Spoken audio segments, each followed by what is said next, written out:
Hi, I'm Sarah Goff, and I will be reading Chapter 9, A Special Providence. Emily was sure on that first day at school that she would never like it. She must go, she knew, in order to get an education and be ready to earn her own living, but it would always be what Ellen Green solemnly called a cross. Consequently, Emily felt quite astonished when, after going to school a few days, it dawned upon her that she was liking it. To be sure, Miss Brownell did not improve on acquaintance, but the other girls no longer tormented her. Indeed, to her amazement, they seemed suddenly to forget all that had happened and hailed her as one of themselves. She was admitted to the fellowship of the pack, and although in some occasional tiff she got a dig about baby aprons and Murray pride, there was no more hostility veiled or open. Besides, Emily was quite able to give digs herself, as she learned more about the girls and their weak points, and she could give them with such merciless lucidity and irony that the others soon learned not to provoke them. Chestnut Curls, whose name was Grace Wells, and the freckled one, whose name was Carrie King, and Jenny Strang became quite chummy with her, and Jenny sent chews of gum and tissue thumb papers across the aisle instead of giggles. Emily allowed them all to enter the outer court of her temple of friendship, but only Rhoda was admitted to the inner shrine. As for Ilse Burnley, she did not appear after that first day. Ilse, so Rhoda said, came to school or not just as she liked. Her father never bothered about her. Emily always felt a certain hankering to know more of Ilse, but it did not seem likely to be gratified. Emily was insensibly becoming happy again. Already she felt as if she belonged to this old cradle of her family. She thought a great deal about the old Murrays. She liked to picture them revisiting the glimpses of new moon. Great-grandmother rubbing up her candlesticks and making cheeses. Great-aunt Miriam stealing about looking for her lost treasure. Homesick great-great-aunt Elizabeth stalking about in her bonnet. Captain George, the dashing bronzed sea captain, coming home with the spotted shells of the Indies. Stephen, the beloved of all, smiling from its windows. Her own mother dreaming of father. They all seemed as real to her as if she had known them in life. She still had terrible hours when she was overwhelmed by grief for her father, and when all the splendors of New Moon could not stifle the longing for the shabby little house in the hollow where they had loved each other so. Then Emily fled to some secret corner and cried her heart out, emerging with red eyes that always seemed to annoy Aunt Elizabeth. Aunt Elizabeth had become used to having Emily at New Moon, but she had not drawn any nearer to the child. This hurt Emily always, but Aunt Laura and Cousin Jimmy loved her, and she had Saucy Sal and Rhoda, fields creamy with clover, soft dark trees against amber skies, and the madcap music the Wind Woman made in the firs behind the barn when she blew straight up from the Gulf. Her days became vivid and interesting, full of little pleasures and delights, like tiny opening golden buds on the tree of life. If she could only have had her old yellow account book, or some equivalent, she could have been fully content. She missed it next to her father, and its enforced burning was something for which she held Aunt Elizabeth responsible, and for which she felt she could never wholly forgive her. It did not seem possible to get any substitute. As Cousin Jimmy had said, writing paper of any kind was scarce at New Moon. Letters were seldom written, and when they were, a sheet of notepaper sufficed. Emily dared not ask Aunt Elizabeth for any. There were times when she felt she would burst if she couldn't write out some of the things that came to her. She found a certain safety valve in writing on her slate in school, but these scribblings had to be rubbed off sooner or later, which left Emily with a sense of loss. And there was always the danger that Miss Brownell would see them. That, Emily felt, would be unendurable. No stranger eyes must behold these sacred productions. Sometimes she let Rhoda read them, though Rhoda rasped her by giggling over her finest flights. Emily thought Rhoda as near perfection as a human being could be, but giggling was her fault. But there is a destiny which shapes the ends of young misses who are born with the itch for writing tingling in their baby fingertips, and in the fullness of time this destiny gave to Emily the desire of her heart, gave it to her, too, on the very day when she most needed it. That was the day, the ill-starred day, when Miss Brownell elected to show the fifth class, by example as well as precept, how the bugle song should be read. Standing on the platform, Miss Brownell, who was not devoid of a superficial elocutionary knack, read those three wonderful verses. Emily, who should have been doing a sum in long division, dropped her pencil and listened, entranced. She had never heard the bugle song before, but now she heard it and saw it, the rose-red splendor falling on those storied snowy summits and ruined castles, the lights that never were on land or sea streaming over the lakes. She heard the wild echoes flying through the purple valleys and the misty passes. The mere sound of the words seemed to make an exquisite echo in her soul, and when Miss Brownell came to "Horns of Elfland" faintly blowing, Emily trembled with delight. She was snatched out of herself. She forgot everything but the magic of that unequaled line. She sprang from her seat, knocking her slate to the floor with a clatter. She rushed up the aisle. She caught Miss Brownell's arm. "Oh, teacher!" she cried with passionate earnestness. "Read that line over again! Oh, read that line over again!" Miss Brownell, thus halted in her elocutionary display, looked down into a rapt, uplifted face, where great purplish-gray eyes were shining with the radiance of a divine vision, and Miss Brownell was angry. Angry with this breach of her strict discipline, angry with this unseemly display of interest in a third-class atom whose attention should have been focused on long division. Miss Brownell shut her book and shut her lips, and gave Emily a resounding slap on her face. "Go right back to your seat and mind your own business, Emily Starr," said Miss Brownell, her cold eyes malignant with her fury. Emily, thus dashed to earth, moved back to her seat in a daze. Her smitten cheek was crimson, but the wound was in her heart. One moment ago in the seventh heaven, and now this! Pain, humiliation, misunderstanding. She could not bear it. What had she done to deserve it? She had never been slapped in her life before. The degradation and injustice ate into her soul. She could not cry. This was a grief too deep for tears. She went home from school in a suppressed anguish of bitterness and shame and resentment, an anguish that had no outlet, for she dared not tell her story at New Moon. Aunt Elizabeth, she felt sure, would say that Miss Brownell had done quite right, and even Aunt Laura, kind and sweet as she was, would not understand. She would be grieved because Emily had misbehaved in school and had had to be punished. "Oh, if I could only tell father about it," thought Emily. She could not eat any supper. She did not think she would ever be able to eat again. And oh, how she hated that unjust, horrid Miss Brownell. She could never forgive her, never! If there were only some way in which she could get square with Miss Brownell. Emily, sitting small and pale and quiet at the New Moon supper table, was a seething volcano of wounded feeling and misery and pride. Ay, pride! Worse even than the injustice was the sting of humiliation over this thing that had happened. She, Emily Bird Starr, on whom no hand had ever been ungently laid, had been slapped like a naughty baby before the whole school. Who could endure this and live? Then Destiny stepped in and drew Aunt Laura to the sitting-room bookcase to look in its lower compartment for a certain letter she wanted to see.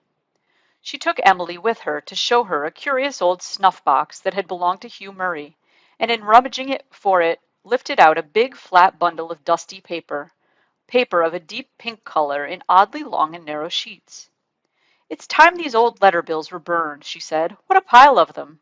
They've been gathering dust for years, and they are no earthly good. Father once kept the post office here at New Moon, you know, Emily. The mail came only 3 times a week then, and each day there was one of these long red letter bills, as they were called. Mother always kept them, though when once used they were of no further use. But I'm going to burn them right away."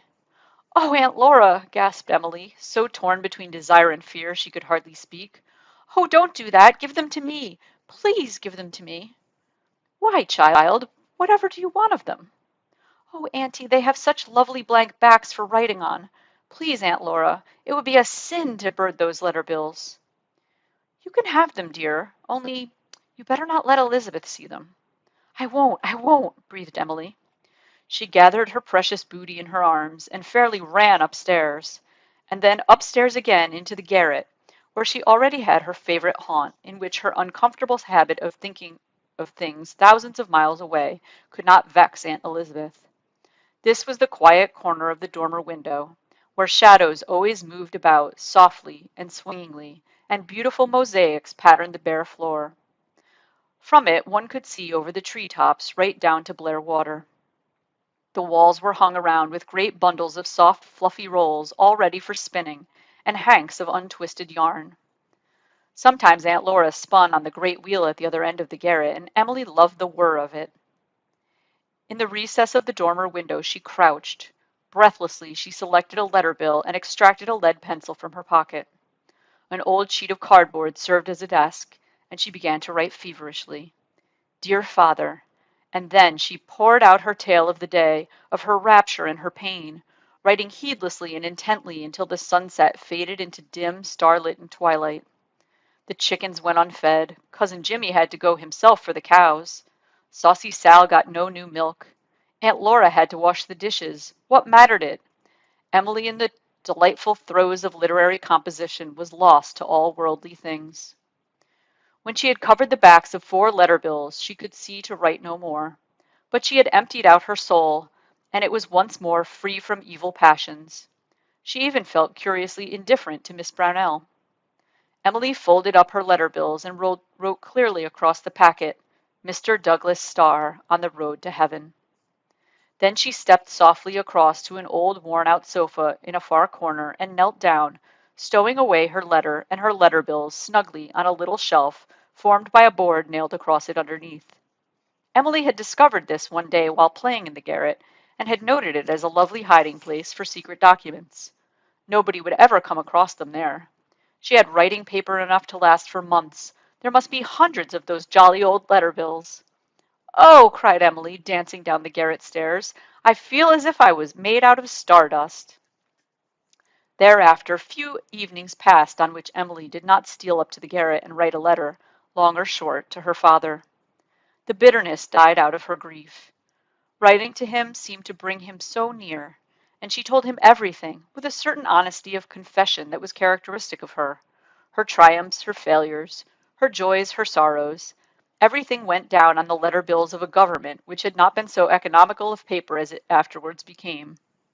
There was fully half a yard of paper in each bill, and Emily wrote a small hand and made the most of every inch. I like New Moon. It's so stately and splendid here, she told her father, and it seems as if we must be very aristocratic when we have a sundial. I can't help feeling proud of it all. I am afraid I have too much pride, and so I ask God every night to take most of it away, but not quite all. It is very easy to get a reputation for pride in Blairwater School. If you walk straight and hold your head up, you are a proud one. Rhoda is proud too, because her father ought to be King of England. I wonder how Queen Victoria would feel if she knew that. It's very wonderful to have a friend who would be a princess if everyone had their rights. I love Rhoda with all my heart. She is so sweet and kind. But I don't like her giggles. And when I told her I could see the school wallpaper small in the air, she said, You lie. It hurt me awfully to have my dearest friend say that to me. And it hurt me worse when I woke up in the night and thought about it. I had to stay awake ever so long, too, because I was tired lying on one side, and I was afraid to turn over because Aunt Elizabeth would think I was fidgeting. I didn't dare tell Rhoda about the Wind Woman, because I suppose that really is a kind of lie, though she seems so real to me. I hear her now singing up on the roof around the big chimneys. I have no Emily in the glass here. The looking glasses are all too high up in the rooms I've been in. I've never been in the lookout. It is always locked.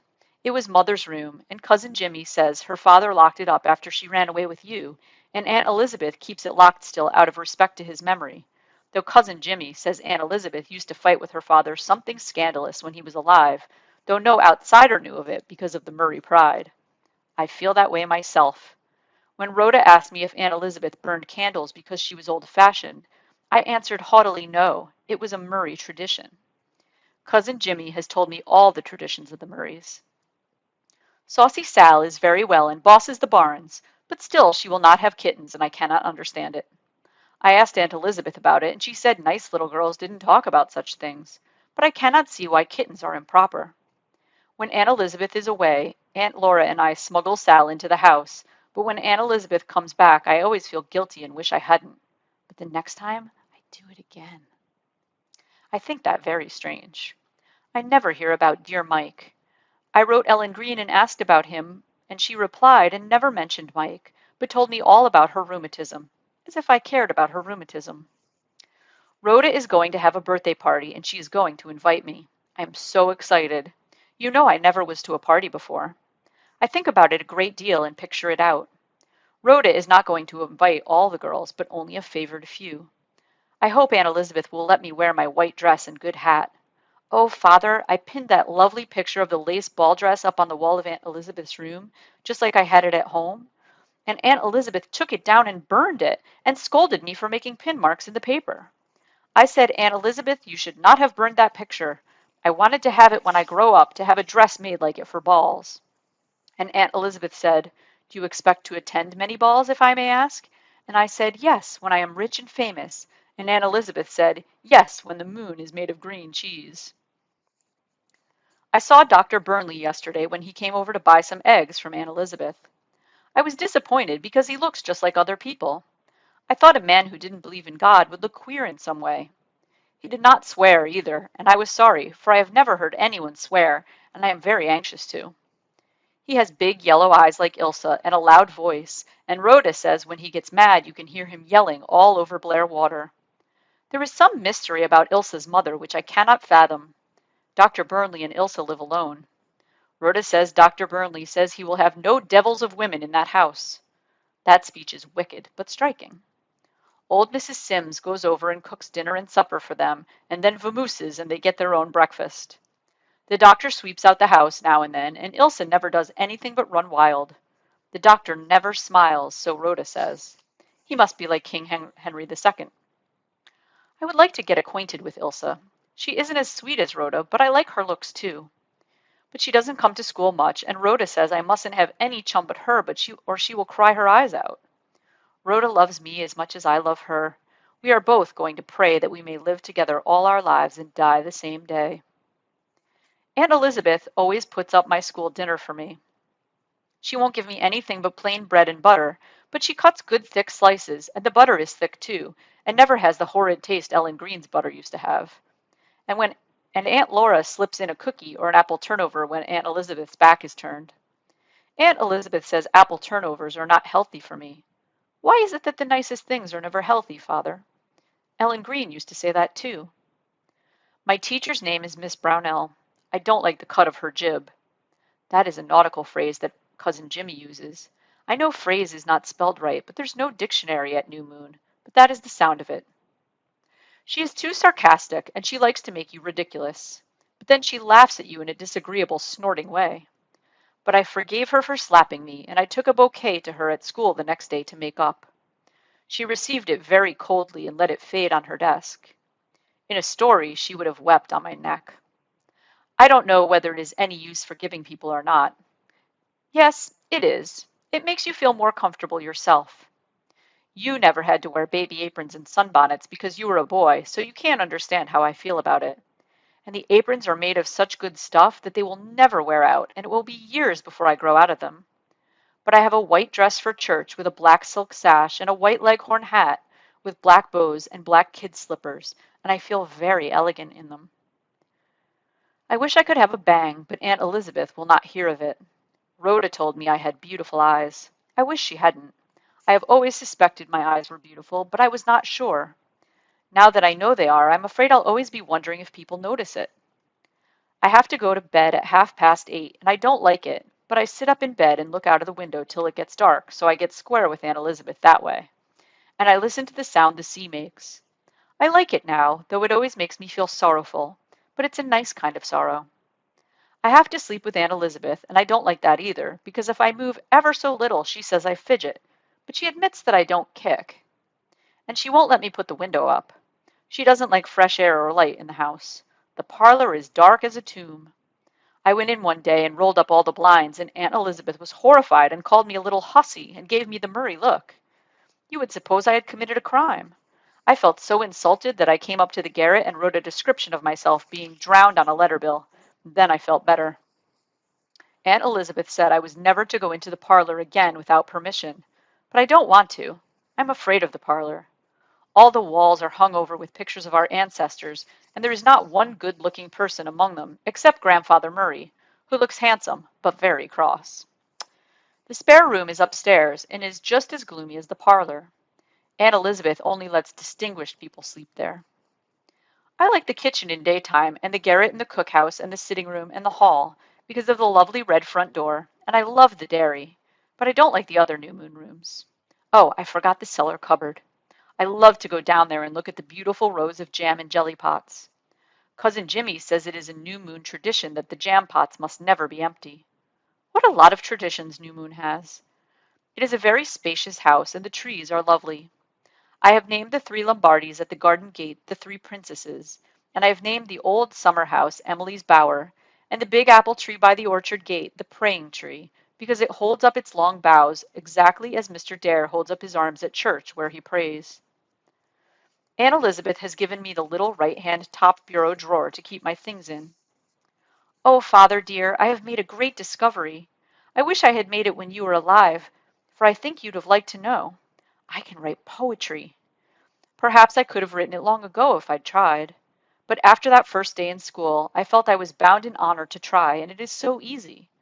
There is a little curly, black-covered book in Aunt Elizabeth's bookcase called Thompson's Seasons, and I decided I would write a poem on a season, and the first 3 lines are, "Now autumn comes ripe with the peach and pear, the sportsman's horn is heard throughout the land, and the poor partridge fluttering falls dead." Of course there are no peaches in P.E. Island, and I never heard a sportsman's horn here either, but you don't have to stick too close to facts in poetry. I filled a whole letter bill with it, and then I ran and read it to Aunt Laura. I thought she would be overjoyed to find she had a niece who could write poetry, but she took it very coolly, and said it didn't sound much like poetry. "It's blank verse," I cried. "Very blank," said Aunt Elizabeth, sarcastically, though I hadn't asked her opinion.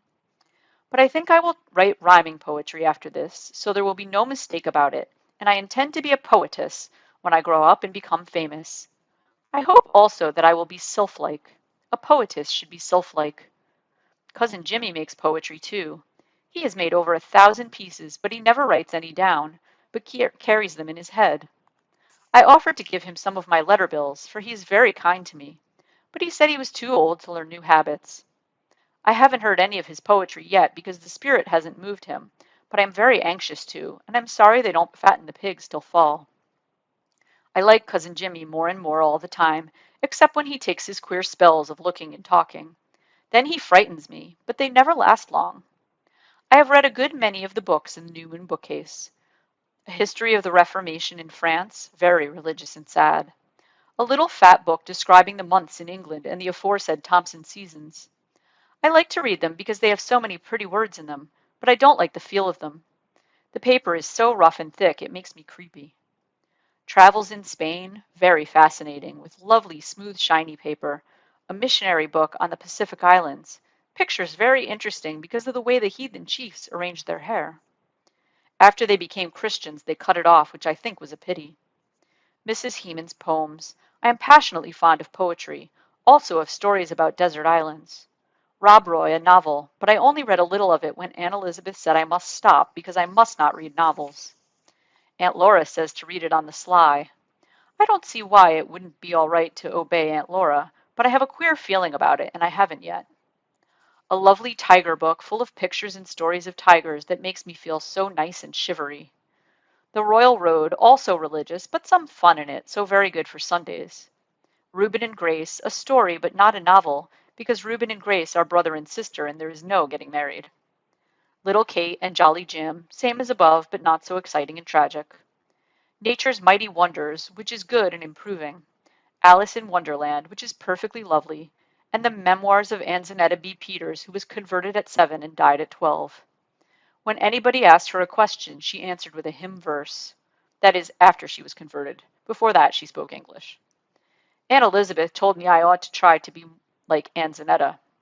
I think I might be an Alice under more favorable circumstances, but I am sure I can never be as good as Anzanetta was, and I don't believe I want to be because she never had any fun.